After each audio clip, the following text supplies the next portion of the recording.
This will be the last year Kansas and Missouri schools must meet No Child Left Behind. Now, Kansas recently joined Missouri and more than 30 other states to receive those waivers from the federal standards. Amy Hawley found out what changes parents and students will see in the classroom.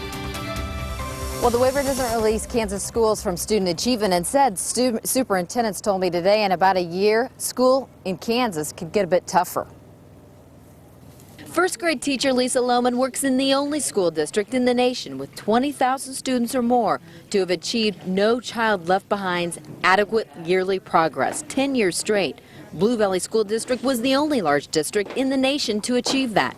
Even so, next year, the superintendent knows the state has implemented even tougher standards. Why? There's a feeling that kids are capable of doing more than they're showing. I think our politicians take a look at the international assessments and how we line up and their concern, and so they're focusing on education. In a year, kids in all Kansas classrooms will be measured more broadly on academic achievement, student growth, on the ability to close the gap. The new standards will take into account that each student comes into each grade level with different sets of challenges, some with learning disabilities, language barriers, others with financial hardships. I think we still need the accountability. That's very, very important to us. But we do have students that have different needs, and we want to make sure that we meet those educational needs. If you're an English language learner and English is not your primary language, we want to make sure that you learn English as quickly as possible.